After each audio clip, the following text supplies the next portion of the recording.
السلام عليكم ورحمة الله.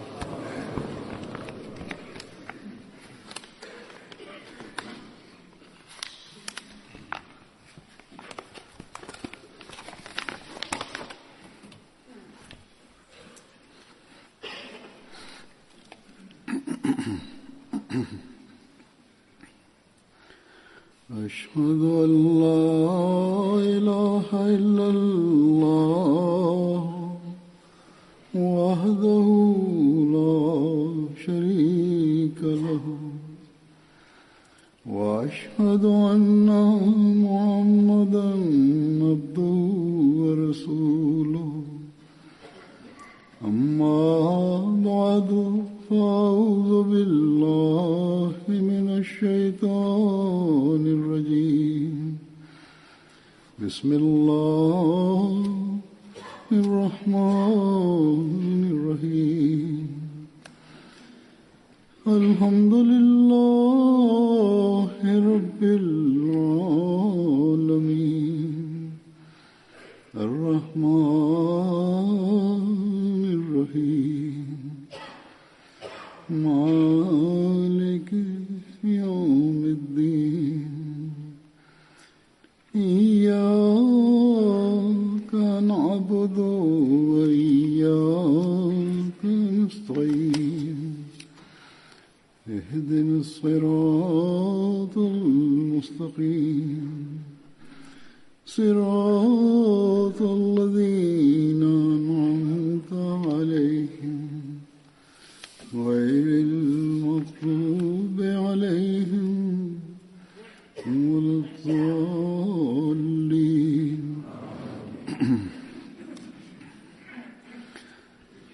आज 23 मार्च है. Aujourd'hui, le 23 mars, une date connue sous le nom du jour du Messie promis au sein de la Jamaat Ahmadiyya.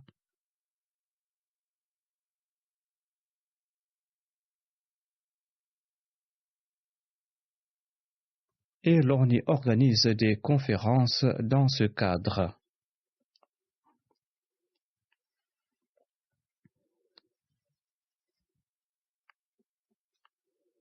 Nombre de Jamaat en organiseront durant le week-end,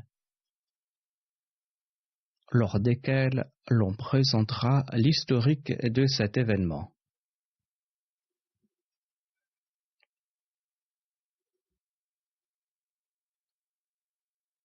Pour le sermon d'aujourd'hui, je présenterai certains dires du Messie premier l'Islam, des dires dans lesquels il évoque le but de son avènement, la nécessité de son avènement ainsi que son statut.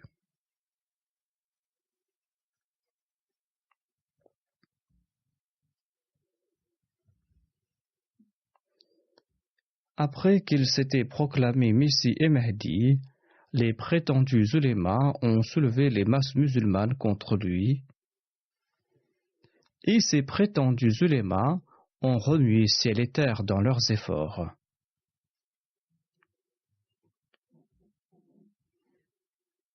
Et ils ne cessent de le faire jusqu'à présent. Or, grâce à l'aide divine, la Jamaat du Messie premier l'Islam ne cesse de progresser et des gens de nature noble s'y joignent.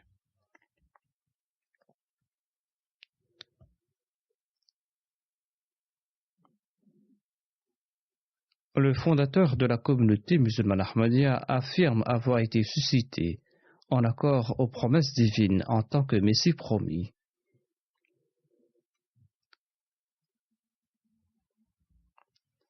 Il déclare: suite aux viles attaques lancées contre l'unicité divine, contre la pureté, l'honneur et la véridicité du saint prophète et contre l'origine divine du Saint-Coran, le sens de l'honneur divine n'exigeait-elle pas l'envoi de celui qui brisera la croix?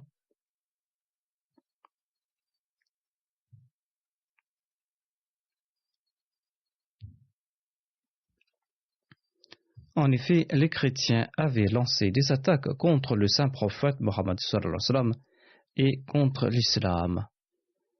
Le Messie premier l'islam ajoute: Dieu a-t-il oublié sa promesse? Inna nahnu nazzalna dhikra wa inna lahu lahafizun.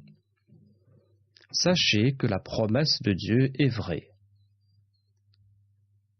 En accord à sa promesse, il a envoyé un avertisseur au monde. Mais le monde ne l'a pas accepté. Dieu cependant l'acceptera et Dieu établira sa véridicité par de terribles assauts. Je vous dis en toute vérité qu'Allah m'a suscité en tant que Messie promis, et cela en accord avec ses promesses. À vous de m'accepter ou de me rejeter. Or, votre rejet sera sans effet. Le décret de Dieu se réalisera. Car dans l'ouvrage Brahini Ahmadiyya est consignée cette révélation de sa part. La parole d'Allah et du prophète s'est accomplie et la promesse divine s'est réalisée.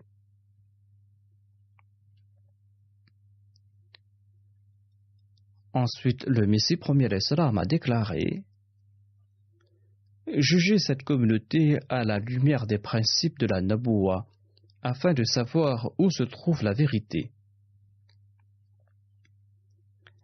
Des principes et des suggestions imaginaires ne serviront à rien, et je ne suis pas en train de prouver ma véridicité en ayant recours à des faits imaginaires non plus. Je présente ma déclaration en accord aux principes de la Naboua. Pourquoi ne pas la juger selon ces principes? Le Messie premier l'Islam ajoute: je suis sûr et certain que celui qui m'écoutera le cœur sincère tirera profit et qu'il m'acceptera. Or, celui empli d'avarice et d'hostilité, eh bien, celui-là ne profitera guère de mes propos. Cette personne ressemble à celui qui voit double. Il ressemble à celui qui voit double. On a beau lui dire qu'il n'y a qu'un seul objet, il insistera pour dire qu'il y en a deux. On raconte qu'une personne qui voyait double servait comme domestique chez quelqu'un. Son maître l'a envoyé chercher un miroir à l'intérieur. Le domestique l'a obéi et en ressortant, il a répondu: il y a deux miroirs à l'intérieur, lequel dois-je apporter? Son maître lui a répondu: il n'y en a qu'un seul et non deux. Le serviteur qui voyait double a répliqué: croyez-vous que je mens? Le maître a répondu: eh bien, brise l'un des deux miroirs et reviens me voir. Lorsqu'il a brisé le miroir, eh bien, le domestique s'est rendu compte que c'était bien lui qui avait tort, car il avait brisé le seul qui s'y trouvait. Mais que dire à mes adversaires souffrant de double vision? Demande le Messie premier l'Islam. Nous voyons qu'ils proposent continuellement des hadiths à propos desquels ils émettent des doutes. Ils ignorent qu'une époque viendra où les gens se moqueront de leurs inepties.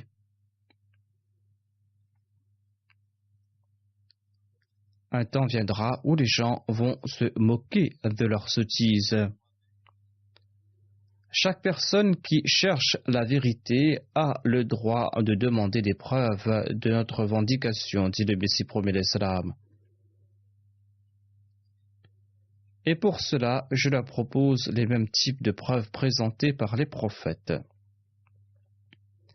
Des références coraniques, des hadiths, des preuves logiques, les nécessités contemporaines suffisent pour justifier la venue d'un réformateur. Et il y a aussi les signes que Dieu a manifestés à travers ma personne. Le Messie premier l'Islam ajoute: j'ai fait une illustration dans laquelle je propose 150 signes dont des millions de personnes sont témoins. Les véridiques n'usent pas de sottises dans leurs propos. Le Messie premier l'Islam ajoute: c'est pour cette raison que le saint prophète Mohammed paix soit lui a déclaré que le Mahdi sera un arbitre. et qu'il faudra accepter sa décision. C'est lui qui va rendre un verdict et il faudra accepter sa décision. Les personnes qui n'ont pas de bonnes intentions ne veulent rien accepter et c'est à cette fin qu'ils soulèvent des critiques et des objections stupides. Ils doivent garder à l'esprit que finalement Dieu le Très-Haut, selon sa promesse, rendra manifeste ma véridicité par des signes puissants. Je dis avec certitude que si je mentais, il m'aurait anéanti immédiatement, mais cette entreprise est la sienne. Je suis venu de sa part, et me rejeter revient à le renier. C'est pour cela qu'il manifestera ma véracité.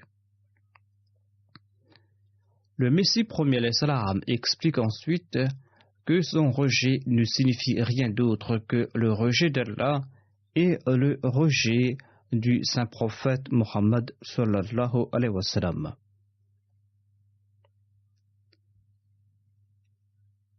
Le Messie premier l'Islam déclare: me rejeter équivaut à répudier Allah et le saint prophète Mohammed, paix soit sur lui, car celui qui me traite de menteur accuse en fait Allah d'avoir menti, qu'Allah nous en préserve. La raison en est qu'il constate que les dissensions internes et externes ne cessent de s'amplifier et qu'Allah n'a pris aucune mesure de réforme en dépit de l'annonce. Nous avons révélé ce Coran et certainement nous en serons les gardiens. Cette personne croit aussi que selon la promesse du verset 56 de la sourate Nour, Allah instituera des califes au sein de la communauté du saint prophète Mohammed, paix soit sur lui, tout comme ce fut le cas dans la dispensation de Moïse. Or, selon mon négateur, Dieu n'a pas respecté toutes ses promesses. Selon lui, il n'est aucun calife au sein de cette Ummah. Il devra de surcroît démentir la déclaration coranique stipulant que le saint prophète Mohammed sallallahu alayhi wa sallam ressemble à Moïse. Qu'Allah nous en préserve.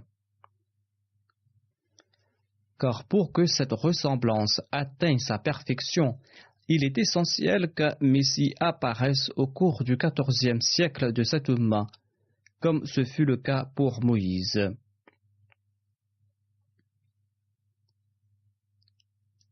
De même, il faudra démentir ce verset du Saint-Coran وَآخَرِينَ مِنْهُمْ لَمَّا يَلْحَقُوا بِهِمْ. Ce verset qui annonce l'avènement d'un reflet d'Ahmad, le saint prophète Mohammed paix soit sur lui. Ainsi, celui qui me renie devra rejeter nombre de versets du Saint-Coran. J'annonce que cette personne devra rejeter le Saint-Coran tout entier, de la sourate Al-Fatiha jusqu'à la sourate An-Nas. Croyez-vous qu'il est facile de me renuer? Ce n'est pas une parole de ma part, je jure par Dieu. Celui qui me rejette ne le fera pas uniquement de sa langue. Par ses actions, il reniera le Coran tout entier, il abandonnera Dieu par sa langue et ses actions. J'ai reçu à cet égard une révélation de la part de Dieu dans laquelle il m'annonce « Tu es de moi et moi je suis de toi ».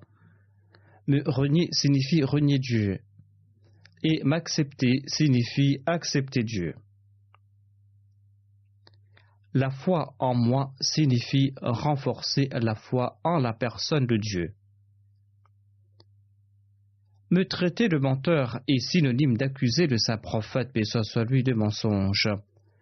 Avant d'avoir la hardiesse de me rejeter, méditez sur la question et demandez à votre cœur qui est-il en train de renier.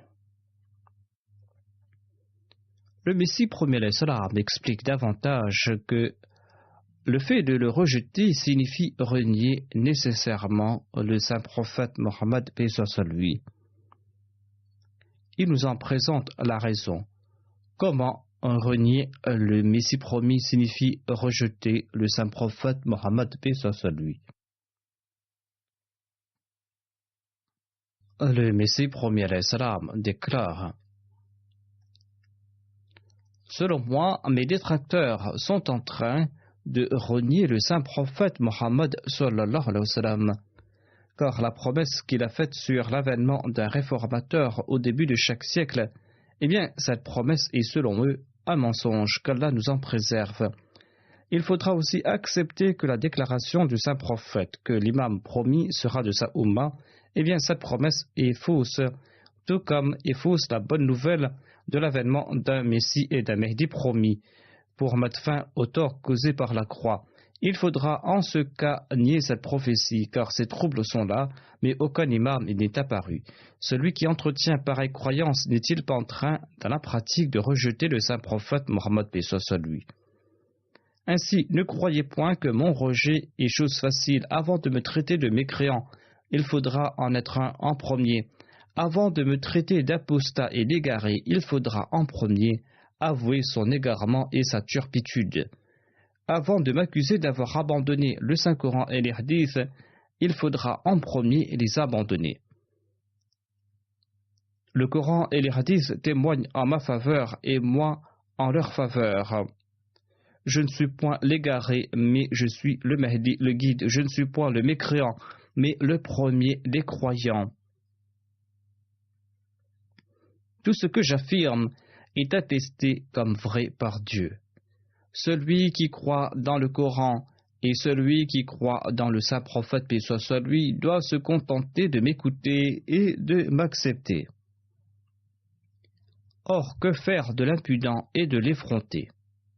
Dieu lui-même le convaincra. Le Messie promet l'Islam était en train d'expliquer tout cela à un invité. Il déclare: ne tirez pas des conclusions rapides à mon propos, réfléchissez avec de bonnes intentions et sans aucun préjugé. Le Messie promet l'Islam explique aussi: si les cœurs de ces gens n'étaient pas en proie à l'avarice et à l'entêtement, et s'ils me suivaient, croyez-vous que Dieu les aurait abandonnés dans les ténèbres, ou croyez-vous qu'il les aurait guidés vers la lumière? Je suis sûr et certain que celui qui me suivra avec patience et en toute sincérité ne sera point détruit. Au contraire, ici-bas sur terre, il profitera de cette vie éternelle. C'est-à-dire qu'il sera honoré ici-bas, et dans l'au-delà, il sera récipiendaire des faveurs divines. Le Messie promet le salam ajoute: je présente au cœur pur et imbu de crainte divine le verdict de Jésus sur le deuxième avènement d'un prophète. La réponse offerte par Jésus à la question des Juifs sur la nécessité de l'avènement d'Élie est-elle juste ou pas?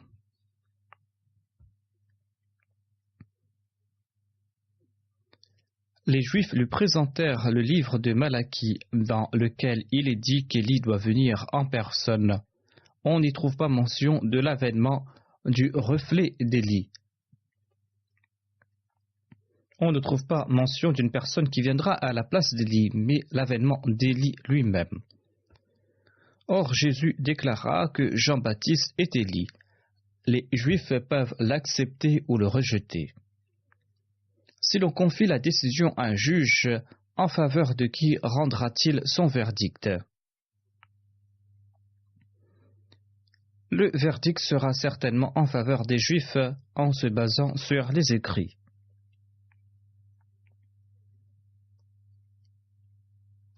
Or, cette décision n'est pas juste, car celui qui croit en Dieu sait par quel moyen Dieu suscite des prophètes.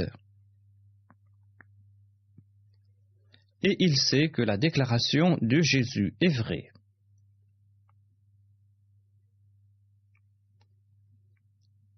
Le cas présent n'est-il pas similaire? Si l'on nourrit en soi la crainte divine, le corps tremblera avant d'avoir le courage d'annoncer que je mens. Malheureusement, mes détracteurs ne possèdent pas une once de la foi de ce contemporain de Pharaon, qui annonça que si Moïse était un menteur, il connaîtra certainement la destruction. S'ils faisaient montre de taqwa à mon égard, il leur aurait suffi d'annoncer la même chose à mon propos, pour ensuite voir si Allah m'accorde son soutien ou s'il détruit ma communauté. Par la grâce d'Allah, cette voix sortie d'un tout petit village s'est répandue dans 210 pays au monde.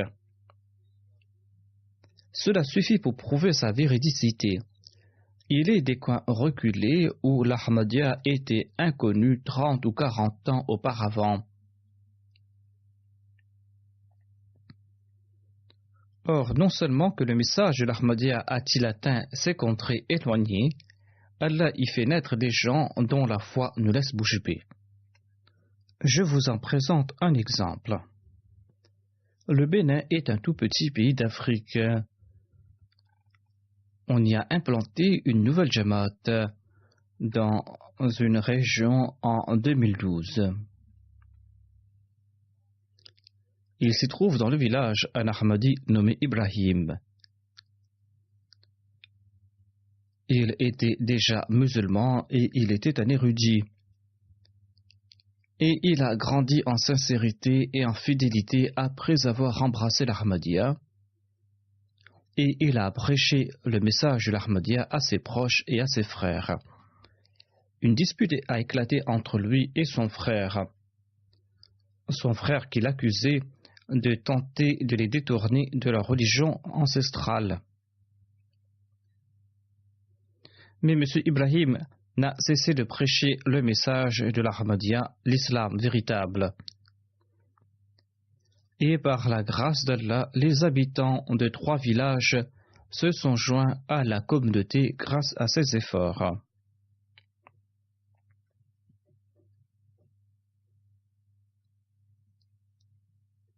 Sur ce, le frère d'Ibrahim a décidé, avec l'aide d'un ami, de l'assassiner afin d'arrêter ses efforts en faveur de l'Ahmadiyya. C'était la seule solution qu'il a trouvée, c'est-à-dire de tuer son frère. M. Ibrahim a vu dans un songe que son frère aîné et son ami creusaient un trou pour y placer un objet. 3 jours après le rêve, l'ami du frère est soudainement tombé malade et il est décédé.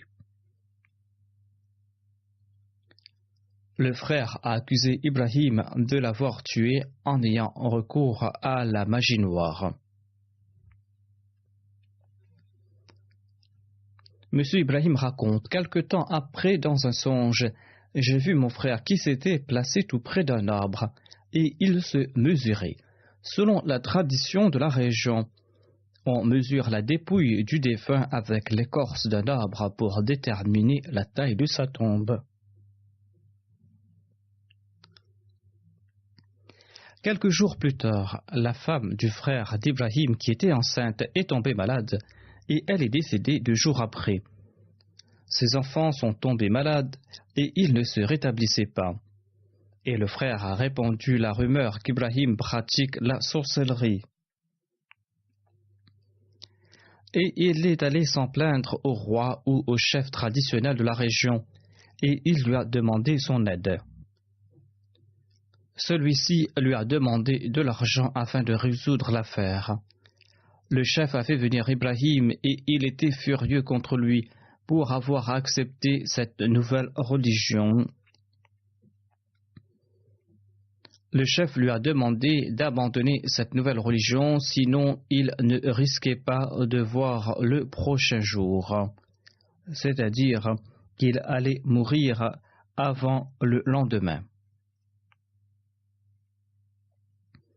M. Ibrahim a expliqué qu'il a accepté cette religion en la croyant vraie et qu'il ne va pas abandonner cette religion.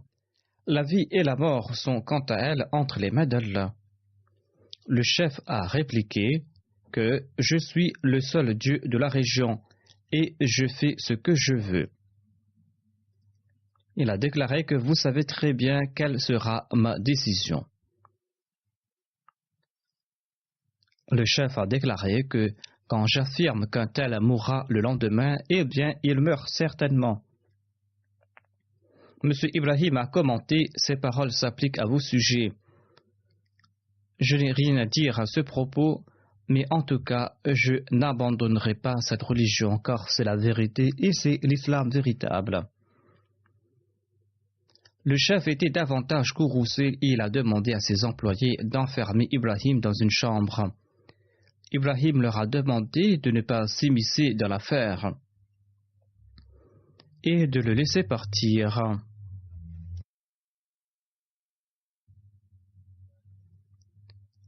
Et il leur a donné un peu d'argent afin d'apaiser leur avidité. Le lendemain, loin de pouvoir accorder ou prendre la vie d'Ibrahim, le roi ou le chef était lui-même paralysé. Et il est décédé 2 jours après. Suite à tous ces événements, le frère d'Ibrahim a demandé à ses proches de bien vouloir les réconcilier.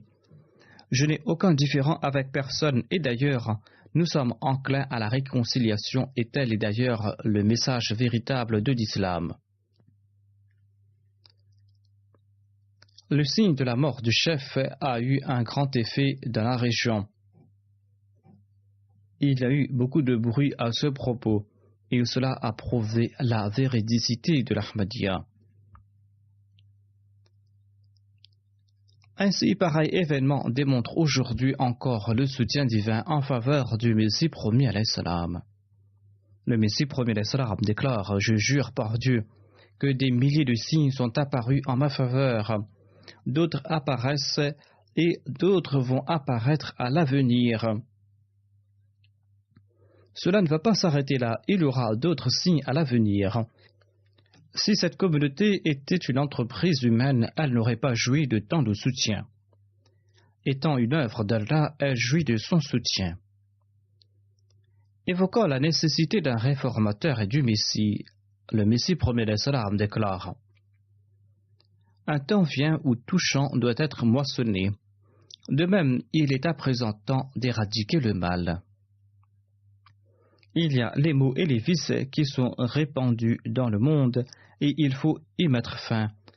Les outrages et les insultes à l'encontre du véridique ont atteint leur comble. L'on n'accorde pas au saint prophète Mohammed, que ce soit lui, une importance plus grande qu'un frelon ou qu'une guêpe. Les gens craignent les frelons, les guêpes et les fourmis. Mais ces gens-là n'hésitent pas à insulter le saint prophète Mohammed sallallahu alayhi wa sallam. L'énoncé coranique, ils traitent de signes de mensonge, s'applique à leur personne. Ils ont ouvert grand leur bouche pour proférer tous les insultes imaginables. Il est temps pour Dieu de remédier à cette situation. À pareille période, il suscite tout le temps une personne animée d'une grande passion pour sa grandeur et pour sa gloire. Pareille personne jouit du soutien interne.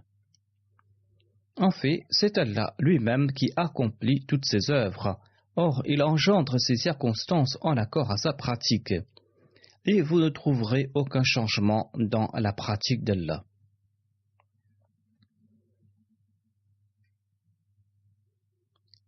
C'est-à-dire en accord à sa pratique, à sa sunna, Dieu m'a suscité, dit le Messie promis alayhi salam.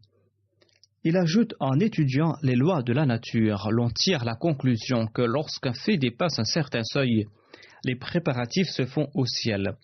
Son signe est que le temps des préparatifs est venu. Le grand signe en faveur des vrais prophètes envoyés et réformateurs est qu'ils apparaissent au moment opportun et quand la nécessité se fait sentir. Jurez au nom de Dieu qu'il n'y a aucun préparatif qui s'est fait au ciel. Ne sommes-nous pas en train de vivre cette époque? À l'époque du Messie promis alayhi salam et aujourd'hui encore, les gens annoncent qu'on a besoin d'un réformateur.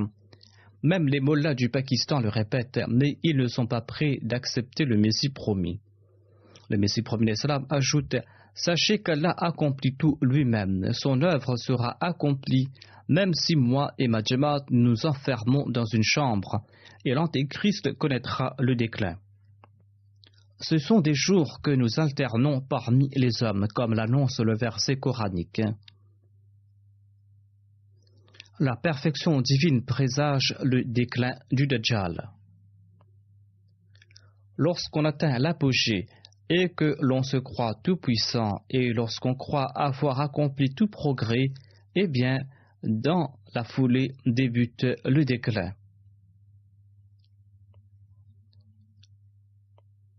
De même, la déchéance des puissants de ce monde a débuté, qu'il s'agisse des forces anti-islamiques ou de ceux qui se liguent contre le Messie promis et contre sa communauté.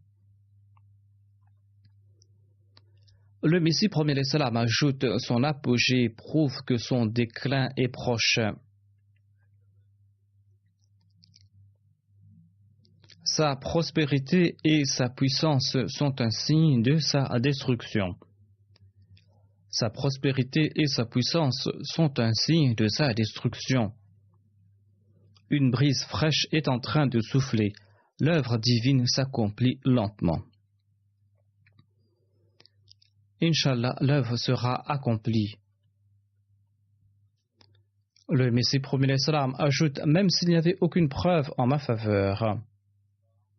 Face aux circonstances contemporaines, les musulmans auraient dû, tout affolés, chercher le Messie qui devait venir briser la croix. Ils devraient le chercher au lieu de l'inviter à venir résoudre leurs disputes. Leur sens de l'honneur pour l'islam aurait dû les pousser à chercher le Messie, et non pour qu'ils viennent résoudre leurs différends.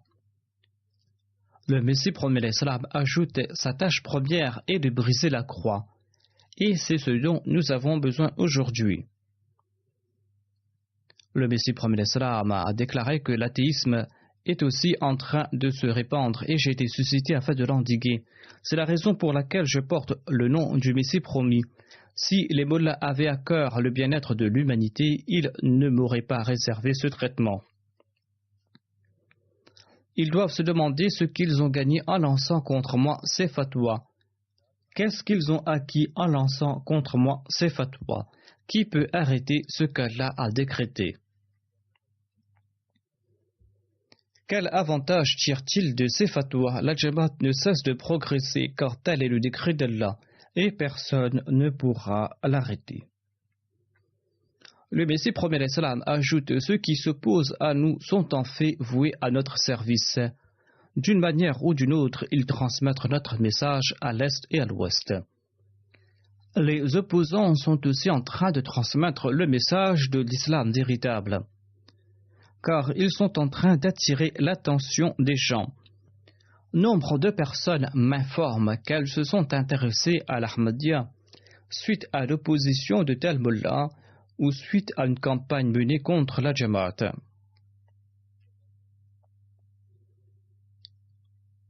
Et ces personnes ont commencé à faire des recherches. À présent, grâce à Internet, la littérature de la Jamaat est disponible partout, permettant ainsi aux gens de pouvoir tirer leurs conclusions. Et ces gens, en fin de compte, se joignent à la Jamaat. Ainsi, l'hostilité des mollahs et des opposants est un moyen pour prêcher le message de l'Ahmadiyya. Certains musulmans affirment qu'il existe déjà une pléthore de sectes en islam et qu'ils appliquent déjà les préceptes de l'islam. Quelle est donc l'utilité de la Jamaat Ahmadiyya et pourquoi doivent-ils s'y joindre? Le Messie promet l'Islam répond à cette objection en ajoutant que certains Ahmadis dans le passé et aujourd'hui encore sont silencieux face à ces questions. Ils ne savent pas quoi répondre. Le Messie promet l'Islam explique beaucoup mettent en doute la nécessité de cette communauté en demandant est-ce que nous ne sommes pas en train de prier ou de jeûner?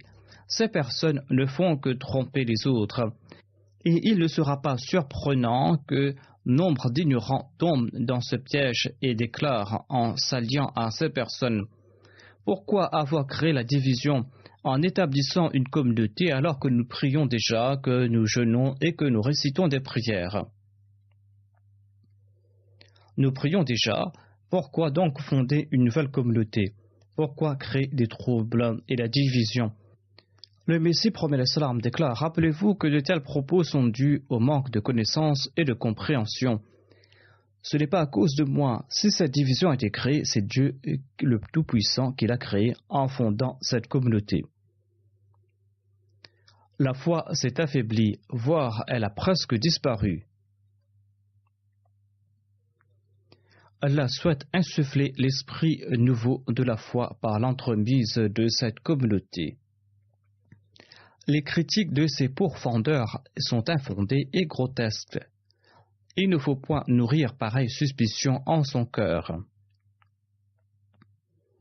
Si l'on réfléchit profondément à ce propos, l'on ne nourrira pas ces suspicions. Celui qui se contente des apparences pour annoncer que les autres aussi sont musulmans connaîtra promptement la destruction en raison de ces suspicions. Le Messie premier l'Islam ajoute: j'ai reçu des lettres à ce propos de la part des membres de ma communauté. En apparence, ils sont membres de notre communauté. Or, ils affirment: on nous a demandé quelle est la raison d'être de cette communauté quand les autres musulmans en apparence prient, récitent la kalima, jeûnent et accomplissent de bonnes œuvres et sont pieux. En dépit d'être les membres de cette communauté, ces gens sont victimes de ces suspicions.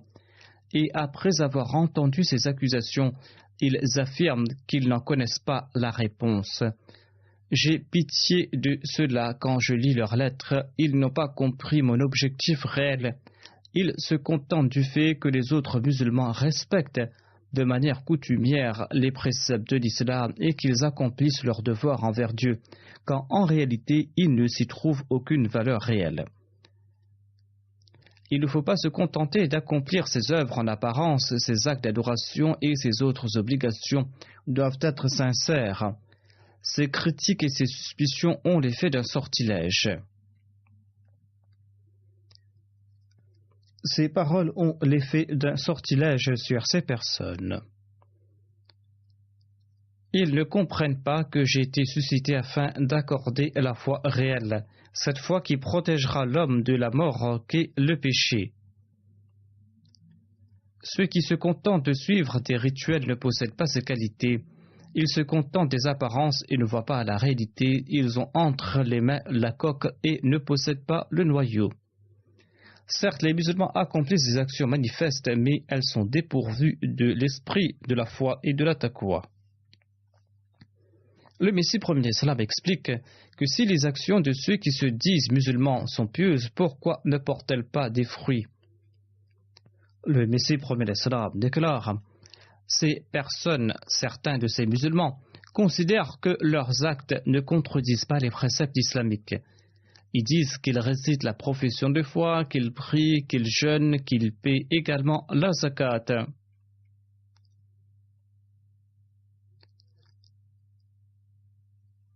Ces musulmans qui ne font pas partie de la communauté Ahmadiyya considèrent que toutes leurs actions sont en conformité avec les préceptes islamiques. Comment, en nous rejoignant à vous, les Ahmadis, allons-nous mieux comprendre l'islam quand nous récitons la profession de foi, nous prions, nous jeûnons et nous payons la zakat? Mais il n'en est pas ainsi, dit le Messie premier l'Islam. Il dit: je ne considère pas que l'ensemble de leurs actes sont pieux. Ils ressemblent à l'écorce dénuée de noyaux. Car si ces œuvres étaient pieuses, alors pourquoi ne voit-on pas les résultats escomptés? Ce seront de bonnes œuvres lorsqu'elles seront totalement exemptes de la moindre trace de corruption. Mais ce n'est pas ce que je constate. Je ne peux croire qu'une personne soit croyante et pieuse et qu'elle fasse des actes de bonté et qu'elle soit ennemie de la vérité. Or, ils nous considèrent sans foi et athées et ne craignent pas Dieu. Je jure au nom d'Allah l'exalté qu'il m'a nommé et qu'il m'a suscité. Si mes détracteurs avaient un peu de considération pour la grandeur d'Allah, ils ne m'auraient pas rejeté. Ils l'auraient craint de peur de déshonorer le nom d'Allah. Mais cela aurait été possible s'ils possédaient une foi véritable en Allah l'exalté et s'ils craignaient le jour du jugement et si leurs actions étaient en conformité avec la déclaration coranique stipulant qu'il ne faut pas parler au sujet de quoi on ne possède aucune connaissance. Le but de la venue du Messie promis était de protéger l'islam des troubles internes et externes. D'ailleurs, le saint prophète Mohammed paix soit lui nous en avait donné la nouvelle. Étayant ce point, le Messie promis déclare: le saint prophète Mohammed paix soit lui avait prédit pour la fin des temps qu'il y aurait deux types de conflits, internes et externes. Le conflit interne consistera dans le fait que les musulmans ne suivront pas la véritable direction. Ils vont se laisser influencer par des actes sataniques. Aucune de leurs œuvres ne sera un acte de piété. Ils outrepasseront toutes les limites fixées par Allah, car ils seront impliqués dans des vices. Ils s'adonneront à l'adultère, consommeront de l'alcool, seront impliqués dans toutes sortes de transgressions. Ils ne se soucieront guère des interdictions divines. Ils abandonneront le jeûne et les prières, ils rejetteront les commandements divins et ils tourneront en dérision les commandements coraniques. Les tensions internes résulteront du déclin de l'état des musulmans. C'est le constat que nous pouvons tirer aujourd'hui. D'ailleurs, dans le monde islamique, les musulmans sont en train de s'entre-déchirer. Le conflit externe naîtra des attaques lancées contre le caractère du saint prophète, paix soit lui, et nous pouvons en faire le constat aujourd'hui. On lancera des attaques blessantes et vexantes contre l'islam. On fera tout pour essayer de faire accepter la divinité du Messie et sa maudite crucifixion. À cette époque, afin de remédier à ces troubles internes et externes, le saint prophète avait donné la bonne nouvelle qu'une personne sera choisie dans sa communauté. Une personne qui mettra un terme au conflit externe ainsi qu'à la religion de la croix. À cet égard, il portera le titre du Messie, le fils de Marie. Il mettra également un terme aux dissensions internes et il guidera les personnes qui se seraient éloignées du droit chemin pour les amener sur la voie de la réforme. C'est pour cette raison qu'il portera le titre de Mahdi. Et le verset qu'il sera suscité parmi ceux des derniers temps en fait allusion. Nous avons accepté le Messie promet l'Islam. Notre relation avec Allah l'exalté et notre niveau de taqwa doivent être bien meilleurs que les autres musulmans. Nous ne devrons pas être dans la même condition que les autres musulmans. Notre condition doit être bien meilleure que celle des autres. Nos actes doivent être en conformité avec la volonté divine et doivent être pieux. En évoquant ce sujet, le Messie promet l'Islam déclare: après avoir fait la bayra, les gens ne doivent pas simplement se contenter de croire que ce mouvement est véridique. C'est-à-dire qu'ils ne doivent pas se dire que le simple fait d'en reconnaître la véracité suffit. Cela ne suffit pas pour être récipiendaire des bénédictions qui y sont liées. Allah ne se réjouit pas d'une simple acceptation. Il faut qu'elle soit accompagnée de bonnes œuvres. Essayez de devenir pieux. Lorsque vous entrez dans cette communauté, protégez-vous de tout type de péché. Passez vos temps dans les supplications. Lorsque Dieu éprouve quelqu'un, sa colère est très prononcée. Il faut faire des supplications de l'aumône et de la charité, contrôlez vos langues en pareille période. Accomplissez istighfar et priez lors de vos solas. Comme le dit l'adage, le fait de demander avec insistance ne tue personne. Le simple fait de croire ne suffit pas. Si une personne ne rectifie pas ses actes après avoir cru, elle ne tirera aucun profit de la bayra. Déclarer ensuite que la bayra n'est pas profitable ne rime à rien. Allah ne se réjouit pas uniquement de simples paroles. Le Messie promet l'Islam explique ce qu'est un acte pieux. Dieu dans le Saint-Coran a lié la foi à l'accomplissement de bonnes œuvres. Sont considérées comme telles toute action exempte de la moindre trace de corruption. Sachez que des voleurs sont toujours à l'affût des actions de l'homme. Qui sont-ils? Ils se prénomment ostentation ou le fait d'étaler ses propres actions. Ils se prénomment aussi la vanité ou l'orgueil, ou l'autosatisfaction, c'est-à-dire le fait de tirer plaisir d'une œuvre accomplie. Ainsi, en nombre de situations, l'homme est coupable de maints forfaits et de péchés qui réduisent à néant ses bonnes œuvres. Les œuvres méritoires sont quant à elles exemptes de toute iniquité, de vanité, d'ostentation, d'orgueil et de toute intention de nuire aux intérêts d'autrui. Les bonnes œuvres sauveront l'homme ici-bas, tout comme elles le feront dans l'au-delà. Si l'on accomplit des bonnes œuvres, Allah en sera satisfait et récompensera l'intéressé. De même, si dans ce monde une personne accomplit de bonnes œuvres, elle se protégera de nombreux soucis et de nombreuses souffrances. Le Messie prophète l'Islam ajoute: s'il y a au sein d'un foyer un seul individu dont la conduite est exemplaire, sa maison tout entière sera sauvée. Sachez que sans bonnes œuvres, votre déclaration de foi à elle seule ne vaut pas grand-chose. Lorsqu'un médecin prescrit une ordonnance, le but est de se procurer les médicaments qui y sont mentionnés et d'en utiliser. Si le patient ne consomme pas les médicaments, s'il oublie dans un coin la prescription, eh bien, il n'en tirera aucun profit. Vous vous êtes repenti. Dieu souhaite voir à l'avenir à quel point vous vous êtes purifié. Nous sommes à une époque où Dieu souhaite distinguer les personnes sur la base de la taqwa. De nombreuses personnes émettent des critiques à l'égard de Dieu sans se préoccuper d'abord de leur personne. Les souffrances qu'une personne affronte découlent de ses actes, sinon Allah est miséricordieux et gracieux. Certaines personnes sont conscientes du péché alors que d'autres ne le sont pas. Par conséquent, Dieu a rendu obligatoire pour toujours l'istighfar, pour que l'on puisse rechercher la protection d'Allah de tout péché, manifeste ou caché, connu ou inconnu, que ce péché soit commis par la main, les pieds, la langue, le nez ou les yeux. C'est-à-dire, il ne faut pas qu'il y ait une œuvre qui soit un péché ou qu'une partie de notre corps soit utilisée pour commettre le péché. C'est pour cette raison qu'il est important d'accomplir l'istighfar afin que chaque partie du corps soit protégée des péchés. Le Messie prophète l'Islam ajoute: ces jours-ci, la prière d'Adam devra être récitée. Cette prière est: Rabbana zalamna anfusana wa illam taghfir lana wa tarhamna lanakunanna minal khasirin. Cette prière a déjà été exaucée. Ne menez pas une vie de négligence. Quiconque s'abstient d'une vie négligente ne sera pas affligé de grandes calamités. C'est-à-dire, celui qui mène une vie animée de crainte divine ne sera jamais sujet à de grandes difficultés ou à des problèmes. Le Messie prophète l'Islam ajoute: car de tels malheurs n'arrivent jamais sans la permission divine. À ce propos, j'ai reçu la prière suivante en révélation: Rabbi kulli shay'in khadibuka, Rabbi fa'fazni wansurni warhamni. J'ai la foi ferme que toute chose se trouve entre les mains de Dieu.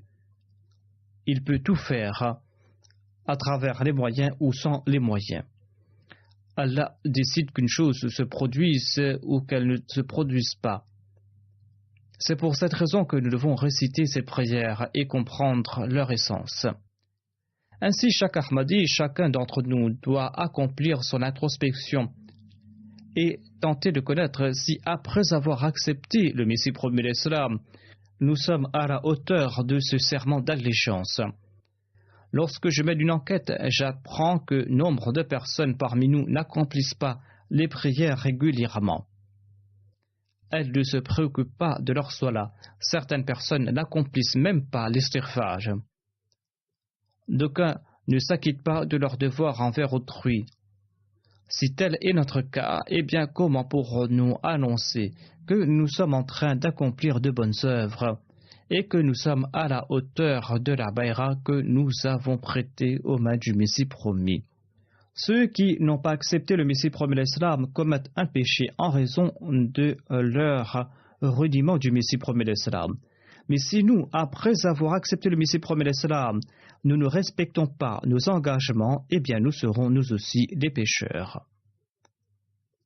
Ainsi, nous devrons accomplir notre introspection avec beaucoup d'inquiétude, qu'à la face que nous ne célébrions pas par tradition la journée du Messie promis l'Islam, mais que nous soyons à la hauteur de ses attentes et que nous puissions nous protéger des troubles internes et externes, qu'à la face que nous soyons toujours sous les ailes de sa protection et qu'il nous protège des malheurs et des difficultés. Aujourd'hui, je souhaite également annoncer une bonne nouvelle. Le journal Al-Hakam qui était publié depuis Qadian, dont la publication avait repris en 1934 et qui s'était arrêté par la suite, sera désormais publié à partir d'aujourd'hui en langue anglaise, en ce jour de la journée du Messie promis. C'était le premier journal lancé à l'époque du Messie promis l'Islam par la communauté. Les copies imprimées seront peu en nombre, mais ces numéros seront disponibles sur Internet et seront diffusés tout de suite après ce sermon sur le site web www.alhakam.org.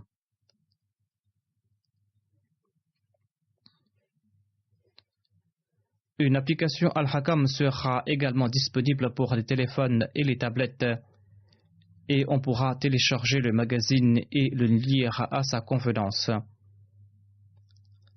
Ces applications seront disponibles en téléchargement sur différents systèmes d'exploitation tels Apple et Android.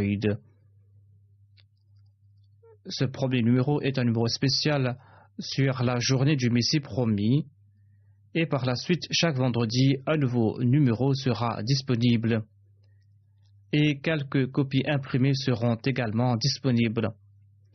Les gens pourront en profiter et qu'Allah fasse que cette publication ne s'arrête jamais. Il sera publié en langue anglaise et les anglophones doivent en tirer le maximum de profit.